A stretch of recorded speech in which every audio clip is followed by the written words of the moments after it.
Amén. Amén. Si tienen sus Biblias, estamos en Mateo 13, nuestro estudio anual. Antes de comenzar, quiero desearles un feliz fin de semana de Memorial Day, como mencionaron nuestros pastores de campus. Amén. Solo dos fuerzas en su vida han estado dispuestas a sacrificarlo todo por usted: Jesús y el soldado estadounidense. Ambos estuvieron dispuestos a dar su vida por la libertad. Jesús por nuestra libertad eterna y el soldado por la libertad de expresión y reunión en su nombre. Amén. Mañana, al comer un hot dog y hamburguesa y explotar cosas para la gloria de Dios y en memoria de quienes dieron su vida, alaben a Dios. ¿Qué semana? ¿Qué semana? ¿Quiénes fueron al bautismo de bestias? Alaben a Dios. Vamos. Bautizamos a 2,552 personas. Alabado sea Dios. Lo increíble es que hay mucho increíble. El conductor número 2,552 era el último hombre. Escuchaba repetidos testimonios. Después de conducir por horas, subían al transporte personas mojadas con camisetas rojas, hablando de las hazañas de Jesús. Unos se quedaron, él entró al agua y profesó a Jesús como su Salvador. ¿No es increíble? Fue uno más. Y aún mejor que eso, ni siquiera comenzó el domingo, en realidad comenzó el jueves. 79 prisioneros en Marion profesaron su fe en Jesucristo en el campus correccional. Y no terminó el domingo, porque un grupo de personas fue e hizo un servicio en nuestro campus correccional Lowell. Y 51 mujeres hicieron pública su fe. La semana pasada bautizaron a 2,711 personas. Este año, 3,628 personas renunciaron a sus pecados pasados, a este mundo y a cualquier conexión oscura, y prometieron lealtad solo a Cristo. Muchos preguntan, ¿estamos en un avivamiento? Sí, lo estamos. No sé si el mundo o Estados Unidos, pero huele a avivamiento. Es más gente que en Pentecostés. Esto es algo muy, muy importante. Si eres uno de los 2,711 bautizadas la semana pasada o las 3,628 de este año, les doy un consejo pastoral y una advertencia. Lo que hicieron no es la meta, fue la línea de salida de su camino con Jesús. Y de lo que quiero advertirles es de esto. Es que si leen en las Escrituras, ¿cuándo fue tentado Jesús por el diablo cara a cara? Fue justo tras su bautismo. Josh Howard afirma que la marca del creyente es un blanco de tiro. Y si acabas de estar en el agua y renunciaste al diablo del infierno y prometiste tu lealtad a Cristo, ahora es el momento en que Él vendrá por ti.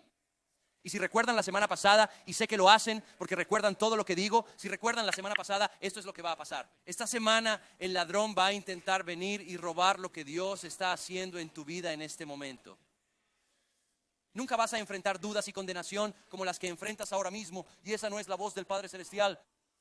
Ese es el enemigo tratando de robarte algo. O si todavía tienes un pie en el agua, un pie en la tierra, un pie en el reino de los cielos y un pie en el reino de este mundo, te lo digo. Las cosas de este mundo, las preocupaciones de este mundo y el engaño de las riquezas intentarán asfixiarte para evitar que seas lo que Dios tiene para ti. Y Él advirtió: sin arraigo en la palabra de Dios y en la comunidad cristiana es fácil desviarse. Entonces lo que va a suceder es que cuando enfrentes pruebas, las cuales vas a enfrentar, entonces tu fe se marchitará y no crecerás fuerte, como el Señor quiere. Pero si haces lo que Dios te ha llamado a hacer y labras el suelo de tu vida para que cuando esa buena semilla sea lanzada, caiga en tierra fértil, no tengo palabras para explicar lo que Dios hará en ti. Es el mejor momento para dar el siguiente paso. Eso es ser discípulo. Jesús no pidió que creyeran o aprendieran de Él, sino que lo siguieran fielmente. Y así, si por definición dejas de dar pasos en la dirección del buen pastor, ya no estás siguiendo. Y no tenemos estándares de Jesús, tenemos seguidores de Jesús. Y así alguien aquí ha estado siguiendo a Jesús más tiempo que nadie más. Por lo que veo, tengo mis sospechas.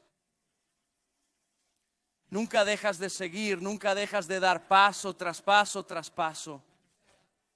Algunos son nuevos, se salvaron en el servicio de las 9:22 y volvieron.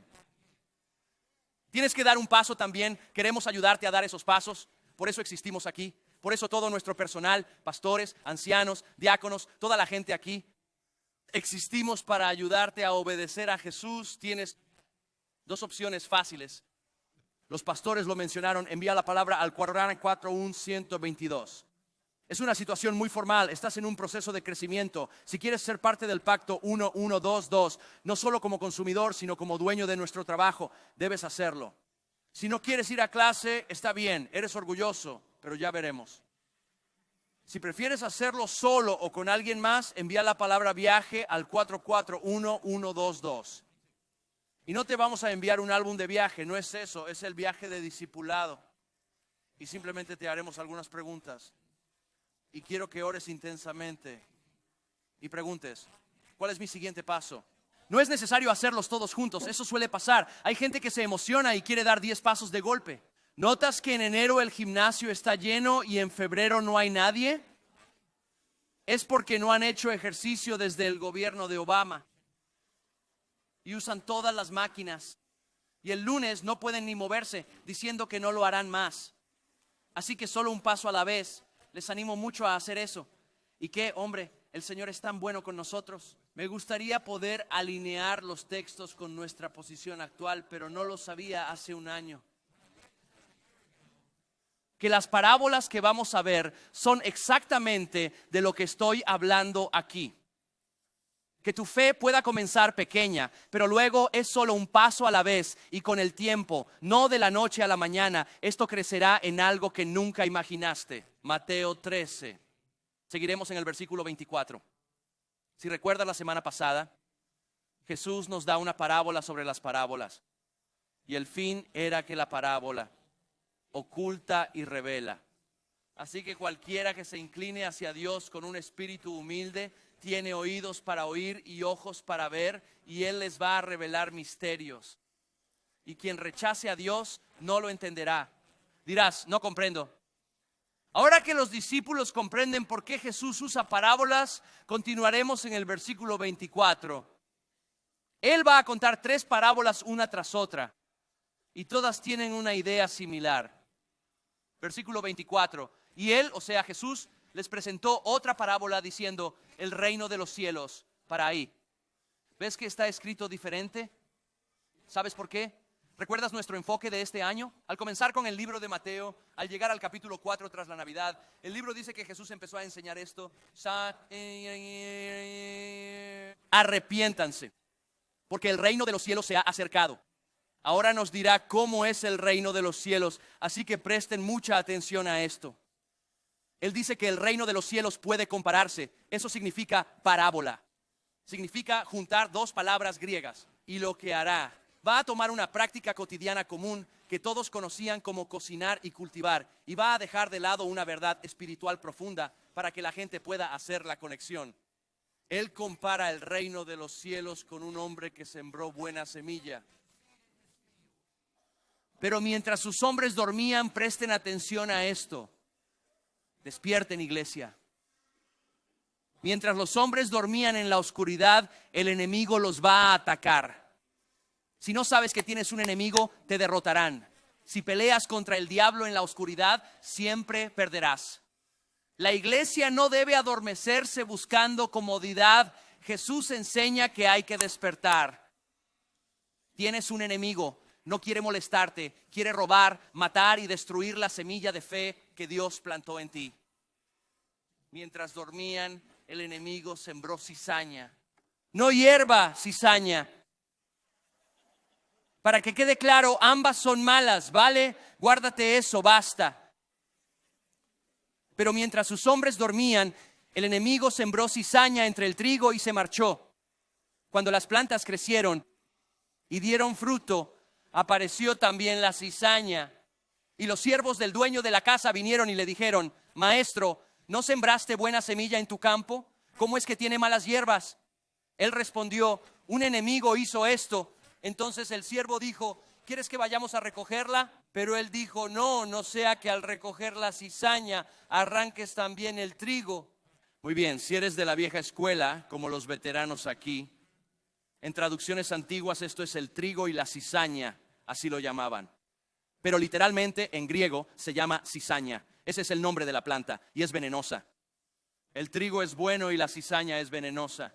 Y el asunto es, cuando la plantas y empieza a brotar, no puedes notar la diferencia. Se ven iguales. Una es tóxica y la otra da vida. Y sin embargo sus raíces se enredan. Los siervos con corazón generoso preguntan, ¿quieres que quitemos las malas hierbas de allí? Y el granjero dice, espera, si lo haces, vas a sacar todo el trigo también. Deja crecer juntas estas cosas hasta la cosecha. Versículo 30, deja que ambos crezcan juntos. Y en la cosecha diré a los segadores, recojan primero la cizaña y átenla en manojos para quemarla.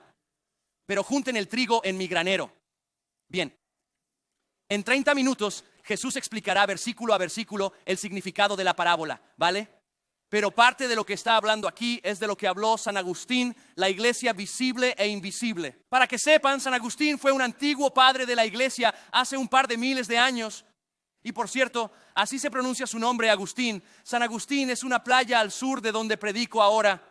San Agustín es un viejo teólogo muerto al que deberías prestar atención. Así es como dice su nombre. Y habló sobre la iglesia visible e invisible. La iglesia visible e invisible. Y lo que significa es esto. La iglesia invisible son todos los que creen en Jesús. Pero luego existe la iglesia visible. Sé que la gente lo desgasta porque decimos que vamos a la iglesia en inglés y lo entiendo. La iglesia es la gente, no un edificio. Eso es verdad. Si pertenecías a la iglesia de 1122, eras parte de la iglesia visible. Pero no todo el que entra por estas puertas es parte de la iglesia invisible. Somos un movimiento para que todos descubran y profundicen su relación con Jesús.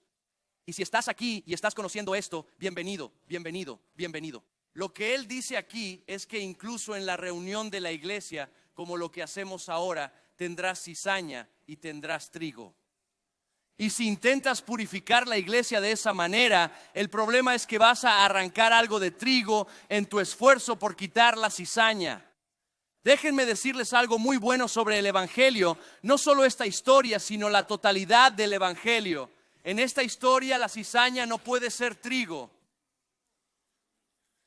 Pero en el evangelio de Jesucristo, la cizaña puede transformarse en trigo, los muertos resucitar, los perdidos hallarse y los ciegos ver. Importa cómo acabas. Y Jesús quiere transformarte de lo que eras en lo que Él tiene para ti, que es un hijo de Dios.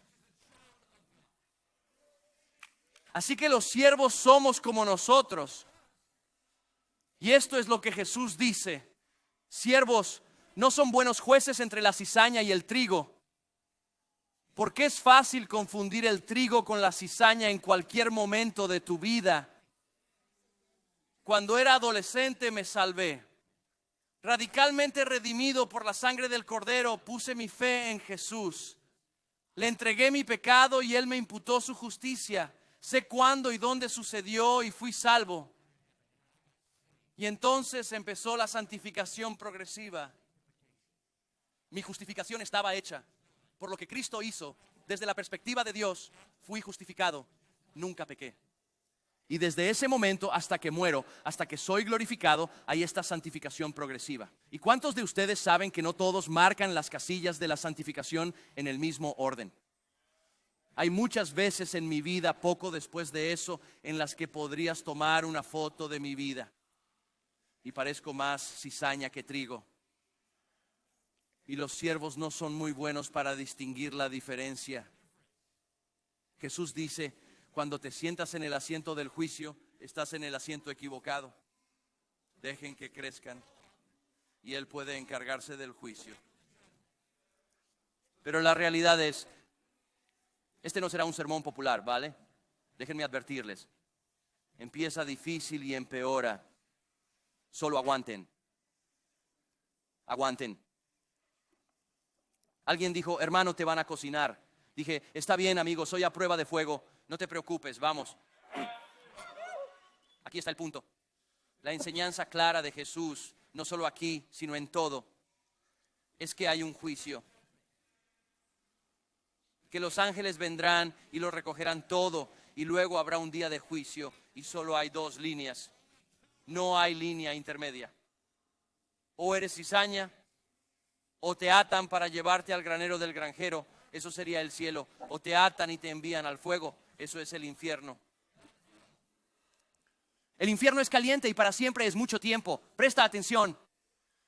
C.S. Lewis dice que con Jesús solo hay dos opciones. O no tiene valor, si lo que dijo no es cierto, entonces olvídalo, hombre, olvídalo. O es de valor infinito, si lo que dijo es cierto, importa más que cualquier otra cosa en el mundo. Pero lo que no puede ser es moderadamente valioso. Solo habrá dos filas. Ahora para los cristianos, para los salvos, diré esto. ¿Es importante rendir cuentas? Sí, es muy, muy importante. Es muy importante. La rendición de cuentas es importante, pero un espíritu crítico no es lo que debemos tener. Entonces, ¿debemos amarnos unos a otros y decirnos la verdad? Sí, sí, sí, pero no estamos tratando de cancelarnos unos a otros. El espíritu crítico es cáncer para la iglesia. Así que cuando ves a tu hermano en pecado, la Biblia dice que debemos arrebatarlo de eso, pero la pregunta clave es, ¿estoy tratando de ayudarte o estoy tratando de ser como un portero del cielo? Decidir quién entra. El cielo no necesita portero. Dios tiene eso bajo control. Mientras debemos responsabilizarnos y decir la verdad y amar, la Biblia nos ordena que al hacerlo seamos amables, especialmente con el nuevo creyente. Y tenemos que confiar en que Dios está obrando. Filipenses 1:6 dice, estoy seguro de que el que comenzó una buena obra en mí, la llevará a cabo hasta el día de Cristo Jesús. ¿Por qué memoricé ese versículo? Hice ministerio estudiantil por 15 años. Son tontos. Es decir, se salvan en el campamento y lo olvidan en las vacaciones de primavera. Y solo tendría que recordar, era Dios quien estaba obrando, no su pastor de jóvenes quien los llevaría a la finalización. Y tenemos que confiar en Dios allí. Y la responsabilidad y el cuidado ocurren en comunidad. Es por esto que sé que insisto tanto en esto. Por eso necesitas portadores de Mac. Debes unirte a un grupo de discípulos. Es más fácil recibir críticas de alguien en quien confías. Escucha, hermano, quiero que me ames lo suficiente para decirme algo difícil si me ves yendo en mala dirección en lugar de comentarios aleatorios de YouTube.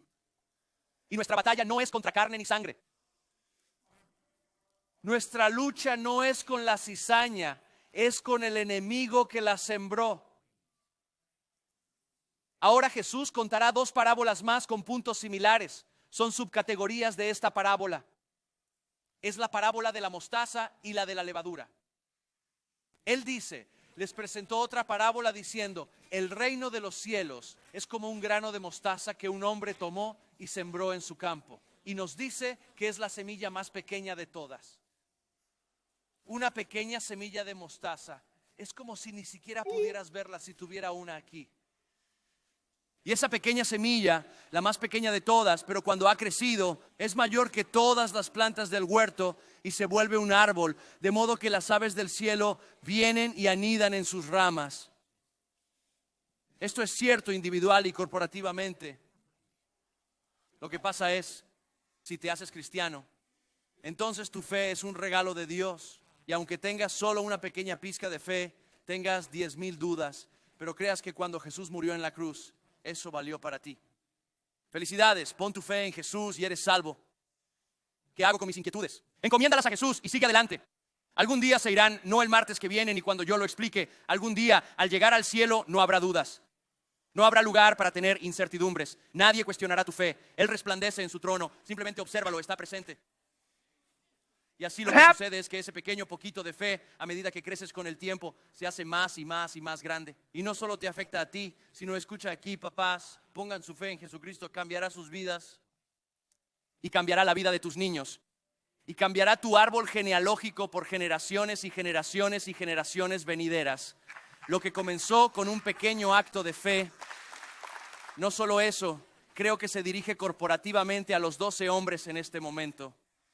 todos reunidos en una casa en medio de la nada. Hoy, 2.600 millones declaran a Jesucristo como su Señor y Salvador. Mira lo que Jesús hace al decir: arrepiéntanse porque el reino de los cielos es empezar muy pequeño en los corazones y vidas de las personas. Y un día, cuando suene la trompeta, Él regresará en un caballo para establecer su reino en todas partes, y Él será el Rey de Reyes y el Señor de Señores. Comienza pequeño y crece grande, y luego otra. Con el mismo punto les contó otra parábola.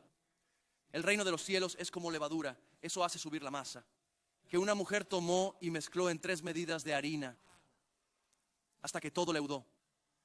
Dicho de otro modo, si te salvaste el fin de semana, no te mires esta semana y digas: ¿te funcionó? Yo no, me veo igual. Sí, escucha, empieza pequeño, pero no tienes idea. Con esta cantidad de pan alimentarías a 1,500 personas.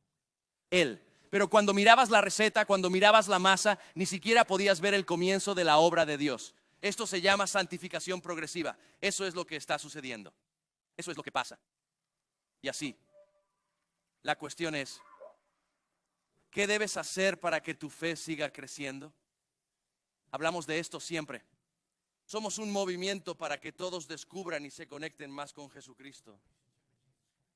Y así, si acabas de descubrir tu identidad en Cristo, el siguiente paso para ti es comenzar a profundizar esa relación con Jesús. Y déjame darte un truco, un pequeño truco de discipulado. No se lo digas a nadie. La forma más rápida de profundizar tu caminar es ayudar a otro a descubrir el suyo. La mejor forma de ser discípulo es hacer uno. Cuando te tomas en serio ser un conducto de la gracia de Dios, en vez de un callejón sin salida, es increíble lo que Dios hará. Y lo importante es que el crecimiento no depende de ti. Puedes frenarlo, pero Dios hace la obra en ti. En Juan 15, uno de mis capítulos favoritos. Tengo unos 40, pero ese es uno de ellos, ¿vale? Jesús dice de forma relacional: ven aquí, ven aquí, ven aquí. Quédate en mí y yo en ti. Es una relación así. Ven, acércate a mí, yo me acercaré a ti. Y ellos dicen: ¿cómo hacemos eso? Y Él dice: así funciona. Yo soy la vid, ustedes las ramas. Por tanto, al mantenerte conectado a mí, seré la fuente de vida que producirá cosas en ti y a través de ti. Esto no es algo que fabricas desde afuera hacia adentro, sino que se producen desde adentro hacia afuera. Y luego pregunta: ¿cómo hacemos eso? Y responde: bueno, hay un par de cosas. Primero que nada, mi papá, el Padre, Él es el viñador, el jardinero, y podará cosas en tu vida. Las cosas que detienen tu crecimiento son el pecado y la estupidez. Debes librarte del pecado y la estupidez. Algunos desobedecen a Dios y esto afecta su crecimiento. Y algunas de las cosas que haces no son necesariamente estúpidas, simplemente un poco tontas. ¿Hay algo malo en las redes sociales? Sí. Pero a veces lo que estás mirando particularmente no es pecaminoso, es solo una pérdida de tiempo. Todos nos quedamos atrapados en esos caminos enredados, ¿no es cierto? Escucha al doctor John Piper. Conferencia dijo esto. Dijo que el gran regalo de las redes sociales, y luego pausó, porque no le gustan. Es mayor, no tiene televisión en casa, ¿vale? Pero es piadoso. Dijo que el gran regalo de las redes sociales es darnos cuenta de que nuestra falta de oración no se debió a la falta de tiempo. Porque es estúpido, amigo, es estúpido. Así que podas eso y te mantienes cerca de Jesús. ¿Cómo haces eso? Él dice: permanezcan en mi palabra y yo en ustedes. Escuchen, no me importa. Creamos un viaje de discipulado para ayudarles a dar pasos. Eso es todo. No hay fórmula mágica. Toda la literatura de discipulado que he leído se reduce a 3 cosas. Necesitas estos 3 ingredientes para crecer en tu caminar con Jesús. Necesitas la palabra, el pueblo y la presencia de Dios. Eso es todo. Necesitas la palabra de Dios. Felicidades, lo haces ahora. Lo haces ahora. Tienes que sentarte bajo la enseñanza de la palabra de Dios. Pero eso no es suficiente. Luego necesitas estar en un grupo con personas para hablar de cómo se aplica a ti personalmente y estudiarla por tu cuenta. Luego necesitas al pueblo de Dios. Necesitas personas en tu vida que oren por ti. Si Jesús en el jardín de Getsemaní sintió que necesitaba a unos amigos para orar por él, ¿cómo demonios crees que vas a hacer esto solo? Y además necesitas servir al pueblo de Dios. Y tercero, necesitas la presencia de Dios. Es personal, por tu cuenta, en soledad, estudiando la palabra de Dios, ayunando, orando, tú y Él. Y eso es también cuando los santos se reúnen para hacer mucho de Jesús en adoración y palabra. Entonces Él se manifiesta de una forma distinta. Estas son las cosas que debemos hacer para crecer con Jesús. Enseñamos estas parábolas. No es como empiezas, es como terminas. No juzgues a nadie por una instantánea, pero si has puesto tu fe en Cristo, Él ha comenzado una buena obra en ti y la llevará a su final. Y me pregunto, ¿cómo escuchan esto? Quiero animarte cuando leas el texto. No es sobre ti, es para ti. Quiero que te pongas en su lugar. Este es uno de los puntos positivos de The Chosen. Sé que a todos les gusta quejarse de eso, pero ¿qué más vas a ver hoy en día? Pero te ayuda a hacerlo personal, ¿cierto? Si escucharas esto en el primer siglo, depende de dónde estés, cómo lo oirás, sinceramente. Si eres cristiano hace mucho y tiendes a ser un poco crítico, ¿alguien tiende a ser un poco crítico? ¿Sabes qué digo?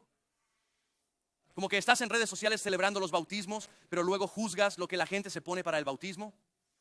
Contrólate, hombre, contrólate. Quizás tienes envidia de no poder usarlo, pero es otro sermón. Seamos honestos.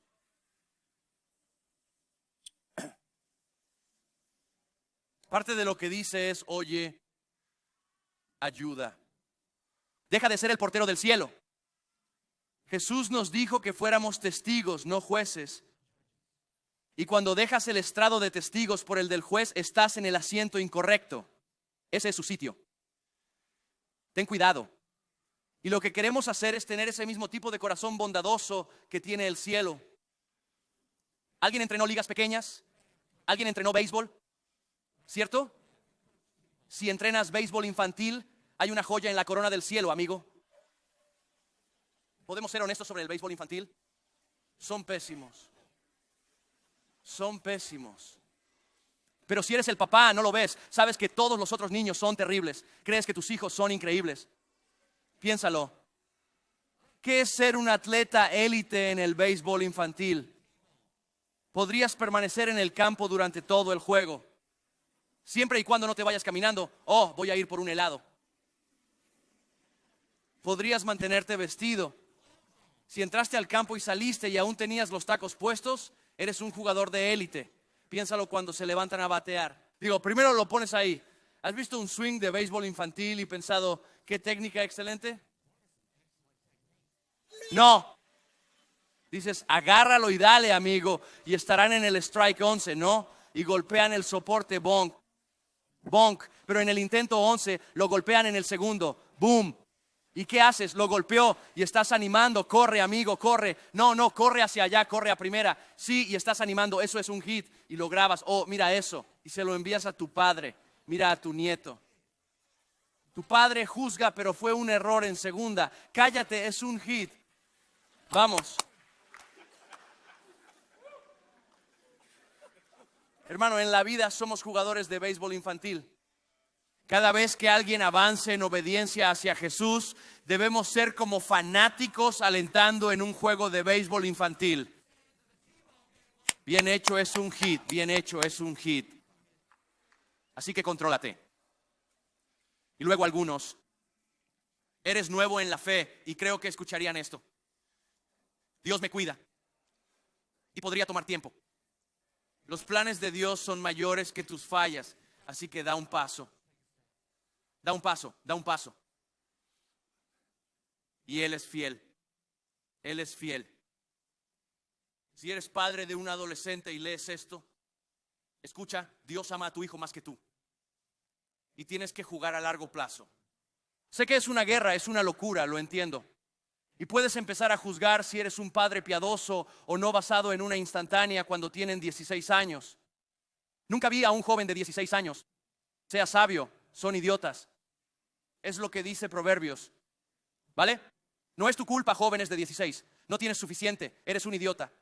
Haces lo mejor a los 16, pero no sabes qué haces. Así que ten paciencia, sé constante y persevera. Sigue orando, invirtiendo y manteniendo a todos en la iglesia. Todo lleva su tiempo.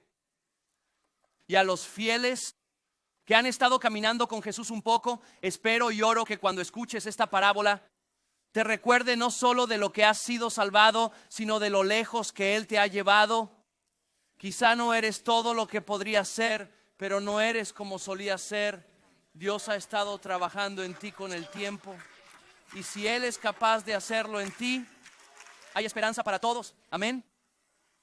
Sé honesto. ¿Cuál eres tú? Y aquí es donde se pone algo tacaño. Y creo que los perdidos escuchan a Jesús y piensan, ¿dijo que vamos al infierno? Ustedes piensan, creo que eso fue lo que dijo. Creo que me va a atar y echarnos al infierno. Ustedes dicen, sí, eso es cruel. ¿Vuelves la próxima semana? Sí, te veo. Ellos continuamente vienen a escucharlo decir de forma muy, muy clara que quienes confían en Él serán redimidos y al cielo, y los que no, al infierno. Él lo dice una y otra vez. Verso 34. Él se explicará. Versículo 34. Jesús dijo esto a las multitudes en parábolas. De hecho, no les dijo nada sin usar una parábola. Esto fue para cumplir lo dicho por el profeta. Y citará también el Salmo 78. Clase talentosa, lean el largo Salmo 78 en casa. Y dice esto, versículo 2. Abriré mi boca en parábolas, diré lo que ha estado oculto desde el inicio del mundo.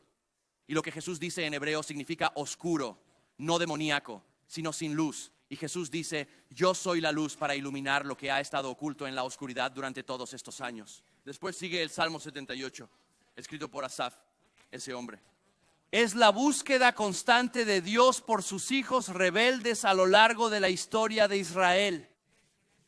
Él menciona a Abraham, Isaac y Jacob y habla de Moisés y cómo Dios se manifestó continuamente haciendo milagros que cruzaron sobre tierra seca, que les dio maná del cielo y después se quejaron de eso. Así que les dio aves, les dio codornices para comer y luego se quejaron de eso. Y lo que pasaba es que Dios se mostraba con poder y ellos se entusiasmaban por unas horas y luego como niños rebeldes se volvían egoístas y se apartaban de Dios. Y Dios los amaría tanto para derramar su ira sobre ellos con el fin de hacerlos volver a Él. Y creo que parte de lo que Jesús dice es, escuchen, porque mirar atrás siempre es 20-20. Y miras hacia atrás y dices, ¿cómo pudieron esos israelitas ser tan tontos cuando Dios estaba tan presente? Y Jesús dice, lo sé, ¿verdad? Y ahora la palabra se hizo carne y estoy aquí mismo. Que soy la expresión definitiva de la búsqueda incesante de Dios por su pueblo rebelde, así que no me pierdan. Y si te vuelves y si corres, a Dios no le importa bendecirte o quebrantarte para que veas quién es Jesús realmente. Packer dice así, y todavía busca la comunión de su pueblo y les envía tanto penas como alegrías para separar su amor de las cosas de este mundo y unirlo a Él. Y Jesús explicará la parábola. Dejó a la multitud, entró en la casa y sus discípulos fueron a Él y dijeron esto. Explícanos la parábola de la cizaña. No entienden. ¿Alguien tiene problemas entendiendo la Biblia? ¿Leíste algo y dijiste qué? Bien, puedes ser un gran discípulo. Ellos fueron los apóstoles, ¿entiendes? Sí, y dicen, oye jefe, ¿qué? Y enseñó 3. Y dicen, no entendimos la primera. Empezamos por la primera, no sabemos de las otras. Y lo genial es que Jesús responderá. Escuchen, cuando no comprendas algo en la Biblia, deberías preguntarle a Jesús. Y la Biblia dice que Él nos envió al Espíritu Santo que vive en nosotros. ¿Sabes qué es mejor que tener a Jesús de compañero? Que la tercera persona de la Trinidad, Dios el Espíritu, viviendo dentro de ti y enseñándote lo que Dios te ha enseñado. Y así que Él lo explicará. Y este es un ejemplo perfecto de predicación expositiva. Esto es lo que Jesús hace. Él irá línea por línea explicando lo que significa. Eso es lo que hacemos aquí. Versículo 27 y responde. El que siembra la semilla es el Hijo del Hombre. De nuevo Jesús está reclamando ser Dios una y otra vez. Es popular decir que Jesús nunca afirmó ser Dios. Esa gente debería usar libros de colorear, no son maduros para libros. Jesús es un rabino judío del siglo I. Él cita Daniel capítulo 7. Toda la nación busca a esta persona llamada el Hijo del Hombre y Jesús dice, yo soy Él. Lo hace una y otra vez. Y Él dice que el campo es el mundo. y la buena semilla son los hijos del reino. Si crees en Jesús, eres hijo del reino. Damas, no digan ¿qué hay de nosotras? Dejen de quejarse tanto. Esto significa que deben entender el contexto del primer siglo. Una hija no podía recibir la herencia en el primer siglo, así que él no está menospreciando a las mujeres. Él está elevando a toda mujer al mismo estatus que el hijo primogénito. Por cierto, si tienes una Biblia que pone hijos e hijas en esos versículos, no deberías leerla, porque eso no es lo que dice y malinterpretarás las cosas. Hoy no tendría tanto sentido, pero lo que Él hace, donde sea que Jesús aparece, a lo largo de toda la historia de la iglesia, el papel de las mujeres y los niños ha sido elevado cada vez. Y lo que dice es, no importa cómo empieces, seas griego o judío, esclavo o libre, hombre o mujer, el suelo al pie de la cruz es igual. El campo es el mundo y la buena semilla son los hijos del reino de Dios. Algo a notar en la parábola anterior es que Él plantó la palabra y cosechó seguidores. Ahora Él va a plantar a sus seguidores y ellos van a expandir su reino. Luego dice que las cizañas son los hijos del maligno. Eso suena mal. ¿Me estás diciendo que? Porque dirán, pastor, ¿soy hijo del diablo? Sí, eso digo. ¿De dónde sacas eso? Las cizañas son hijos del mal y el enemigo que los sembró es el diablo. Es lo que dice. Escucha, soy el cartero. No lo escribo yo, solo entrego. La realidad es que todos, si tuviéramos un pasaporte espiritual, solo hay 2 países en tu pasaporte. O estás en Cristo o en pecado. Son tus únicas opciones. La buena noticia es que todos nacemos en pecado, pero por la redención de Jesucristo, si alguien cree que cuando Él murió en la cruz, contó para ellos, tenemos nuevo pasaporte en Cristo. Pero si no estás en Cristo, estás en el pecado. Eres un hijo del ser maligno. Y el enemigo que lo sembró es el diablo, la cosecha. Es el fin de la era y los segadores son los ángeles. Seré lo más claro posible. Viene un día de juicio. Y tú y yo estaremos ante un Dios santo. Solo hay 2 opciones. El cielo o el infierno, eso es. Entonces cada uno de nosotros estará ante un Dios santo. Y Él nos juzgará. Y Él es santo, Él es justo, Él es amoroso, lleno de gracia y misericordioso. Y este es el problema. El problema, especialmente con la gente de la iglesia. Mucha gente creció en la iglesia sin oídos para escuchar el evangelio real. Diremos, bueno, voy al cielo. ¿Por qué? Porque soy bueno. Bueno, no lo eres, pero te lo concederé. Digamos que eres la mejor persona del planeta. El problema es que el estándar de Dios no es ser bueno, es ser perfecto. Perfección. ¿De dónde sacas eso? Jesús. Mateo 5:48. Sean perfectos como su Padre Celestial. Llegaremos a eso en unas semanas. El joven rico pregunta a Jesús, ¿qué debo hacer para heredar el reino? Él dice, es fácil, sé perfecto. Y el tipo dice, lo logré. ¿Qué hacemos? Piénsalo. ¿Alguien quiere decir que es perfecto? En el momento dices, lo soy. Por definición, eres un hipócrita. Significa que no eres perfecto, eres orgulloso. Pero no solo hemos pecado contra la ley de Dios, pensemos en ello, bajemos el estándar. ¿Has roto alguna de tus promesas? ¿Cuál es el estándar que te exigiste? ¿Qué prometiste hacer? ¿Le dijiste a Dios, no haré esto de nuevo? ¿Recuerdas? Ella te sostenía el cabello y tú decías, Dios, si me sacas de esta, ¿recuerdas? Cierto. Todos dicen, ¿cómo sabe? Lo sé. ¿Qué hacemos? Tenemos un Dios perfecto y somos imperfectos. No podemos cumplir nuestras leyes. Como Dios es santo y justo, todo pecado debe pagarse. Todo pecado debe pagarse. Piensa en esto, ¿de acuerdo? Como mi amigo se levantó con un bebé. Oye, el llanto no me molesta, no hay problema, haz lo que necesites. ¿Ves a ese bebé con ese tipo fuerte paseándolo ahora? Buen trabajo, papá, eres el mejor. Muy bien. Digamos, mamá, ¿te vi bien ahí? Piensa, no demasiado. No quiero darte pesadillas, pero ¿qué si alguien hiciera algo horrible a tu bebé y lo atraparan y lo tuvieran en video y confesara? Y luego en el día del juicio el juez lo miró y le dijo: ¿sabes? Nadie es perfecto, todos cometen errores. Puedes irte libre. Ya estás sudando, lo noto. Todos nosotros nos uniríamos a ti y diríamos: eres un juez injusto y no eres apto para sentarte en ese estrado. Bueno, multiplica eso por el infinito y Dios es el juez justo. Por eso no puede ignorar el pecado y todo pecado debe pagarse. Todos nosotros entendemos esto. El castigo que recibiste, tanto en el sistema legal como en general, depende de a quién afectes. Así que si te enojas hoy y pateas tu silla, no es bueno, pero no irás a la cárcel. Si pateas a tu vecino, serás arrestado. Si pateas al policía, te electrocutarán. Si pateas al presidente, penitenciaría. Si pateas al papa, es como el purgatorio. No es real, pero sigue subiendo. Si pateas a un gato, no es pecado. Todos sabemos que es verdad. Cada pecado es una bofetada en la cara de un juez todopoderoso, perfecto y justo.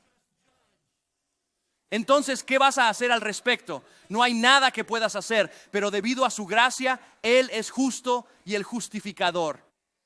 Y para cualquiera que crea, Él borrará tu pecado, te imputará su justicia y no irás al infierno, irás al cielo.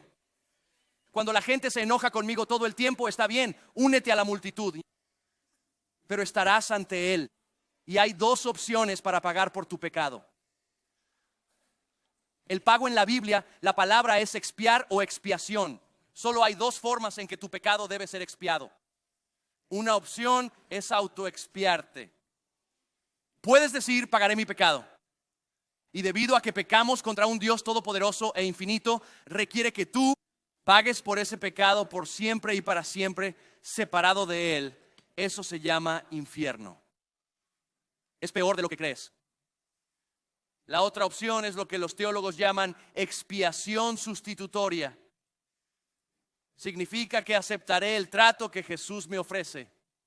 Que cuando murió en la cruz, no murió por ti, murió en tu lugar. Y si crees, quiero decir: hombre, la invitación en la Biblia es increíble.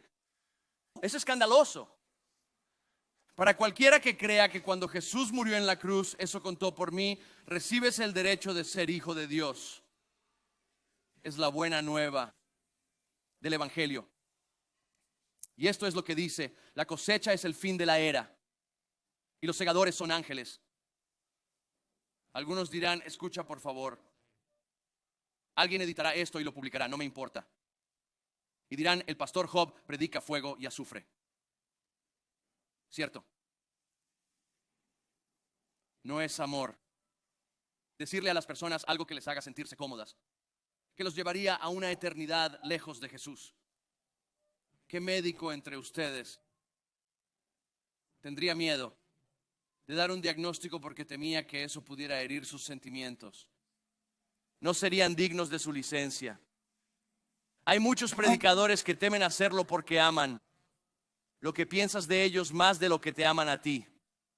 Un día estaré ante Él en la fila. Mi juicio es peor que el tuyo. Me niego a tener la conversación donde Él diga: ¿por qué no les dijiste sobre lo necesario para ir al cielo y que era el infierno? Estaré ante Él con corazón limpio y manos puras, porque los amo lo bastante para guiarlos. Habrá un día de juicio. Y miren el versículo 40. Tal como la maleza se recoge y se quema, así será al final de los tiempos. Escucha, no estoy enojado contigo, no soy mejor que tú. Como dijimos, por favor no vayas al infierno. Por favor no vayan al infierno. Por favor elige a Jesús. Porque algunas personas dicen: ¿me estás diciendo que Jesús o Dios va a lanzar a la gente al fuego? Sí. Si lo rechazas, otra manera en la que quiero que pienses es esta: tu vida es un viaje, un camino, y tiene un destino final. Y si fundamentalmente dices: Dios, olvídalo, voy a hacerlo a mi manera, tu camino lleva allí, pero no tiene por qué ir allí. Jesús dice: date la vuelta, arrepiéntete, pagué el precio completo. Si tan solo recibes este regalo gratuito de vida eterna que te ofrezco, todo puede cambiar. solo que no puedes ser el dueño de tu vida. Porque si todo se reduce a esto, o miras a Dios y dices que se haga mi voluntad, o lo miras y dices no mi voluntad, sino la tuya, y su voluntad es que seas salvo, serías redimido y libre. Escucha, mientras tenga aliento, si van a ir al infierno, van a tener que pasar por encima de mí. Gruñón, calvo, con barba, gritándoles cada semana y rogándoles, por favor no vayan, por favor no vayan, por favor supérense a sí mismos y entreguen su vida al señorío de Jesucristo, porque Él los quiere. Marcos 3:13 dice, y Jesús llamó hacia sí mismo a aquellos que Él deseaba. Él sigue, y el Hijo del Hombre enviará a sus ángeles y recogerán de su reino toda causa de pecado y a los malvados y los arrojarán al horno de fuego. Y en ese lugar habrá llanto y el crujir de dientes. Y si piensas que es extremo, es porque nunca has visto a Dios como es. Por su justicia, todo pecado debe pagarse. Por su misericordia retrasó el pago. Por eso estamos aquí, porque la paga del pecado es muerte. Todos merecemos esto, y aún así Él es tan misericordioso que retrasa el pago para que tengamos la oportunidad de oír esta increíble invitación suya, de depositar nuestra fe en Él, de cambiar el rumbo de nuestro destino y estar con Él para siempre. Y la mejor parte, por su gracia, la forma en que cumple su justicia es que Él es justo y justificador, que Él paga lo que no podíamos pagar nosotros mismos. Para quien pone su fe en Jesús, este es el siguiente versículo. Y los justos brillarán como el sol. ¿Sabes quiénes son los justos? No son los que lo hacen bien. Eso no es lo que significa. Si fueran solo los que hacen lo correcto, no habría ni uno solo justo. Los justos en el Nuevo Testamento tienen una posición correcta ante Dios. Siempre cito 2 de Corintios 5:21, que Dios hizo pecado al que no tenía pecado para que fuéramos justicia de Dios. Este es el gran intercambio, que cuando Jesús va a la cruz y tú crees, tú confías, que cuando Él se impulsó sobre sus pies atravesados por clavos y Él dice, consumado es. Tetelestai significa pagado en su totalidad. Cuando crees que contó por ti, toda tu deuda de pecado se le acredita a Jesús. Y Él paga la cuenta total en tu nombre y toda su justicia perfecta se te acredita a ti. De modo que cuando estés ante un Dios santo y Él diga, sé perfecto como yo soy perfecto, Él no ve tu desastre, Él ve a su Hijo Jesucristo y no es lo que sabes, sino con quién estás. Y por Él podemos estar ante Él. Mi imagen favorita es la parábola del hijo pródigo en Lucas 15, donde un chico rechaza a su padre y le dice, estás muerto para mí. Él se va y arruina su vida. Y luego la Biblia dice que vuelve en sí. Y ni siquiera lo comprende teológicamente bien, pues regresará a casa para trabajar como sirviente en la granja de su padre. Cuando ve a su hijo desde lejos, por su gracia, corre hacia el chico, envuelve sus brazos alrededor del chico, cubre la cara del chico con besos y luego le imputa justicia. Él dice, ve a buscar mi túnica, ve por mi túnica, pues la Biblia no dice que el chico se detuvo a limpiarse para volver a casa. Él aún está lleno de suciedad de cerdo. Y el padre toma su túnica perfecta e impecable y se la envuelve para que cuando alguien mire no vea el desastre de vida que el chico ha hecho. Ven la justicia perfecta del Padre en él. Y esa es la oferta. Esa es la oferta. Y los justos brillarán como el sol. ¿Cómo brillas como el sol? Pastor O'Day, no hay sol en el cielo. Jesús, la Biblia, el Apocalipsis dice, no hay sol, no necesitas uno, pues Jesús es la luz, la fuente de luz. Esto significa que volvemos nuestro rostro a Él, Él al nuestro, y reflejamos a Jesús. Y aquí está mi parte favorita. Entonces los justos brillarán como el sol en el reino de su Padre. No juez, no líder militar, no rey. El que tenga oídos, que oiga. pones tu fe en Jesús. Tu identidad no es ser una herramienta de Dios ni un soldado en su ejército. Eres hijo de Dios, tu identidad principal. Eso significa que puedes pasar de ser un hijo del maligno a hijo del Padre Celestial. Y la única manera de cambiar de padres es siendo adoptado. Es una de las imágenes más bellas del Evangelio. Es la adopción. Cientos de 120 users han adoptado niños. Lo impulsamos en la vida 1010. Debemos seguir adoptando. Si has orado por esto y buscas una señal, esta es: Dios te dice que adoptes más niños, ¿vale? Y escucha, si has sido adoptado, ¿sabes lo especial que eres? Quiero decir, sé que algo no salió según el plan humano, pero ¿sabes qué pasa si fuiste adoptado, fuiste elegido? Sí, tus padres te eligieron y no hubo pruebas. El veredicto llegó antes del desempeño. No fueron a un orfanato a decir: llévense a estos 10 y devuelvan los que no les gusten. Eso no pasó. Simplemente te eligieron. Y no solo eso, es muy costoso. No sé por qué parece tan tonto, pero es muy caro.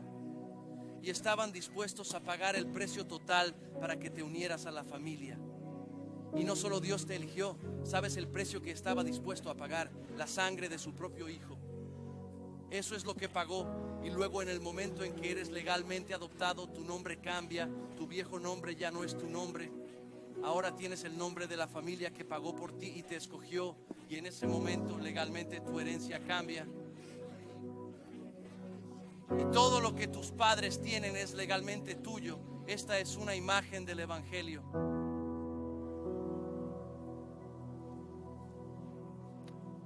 El día del juicio llega.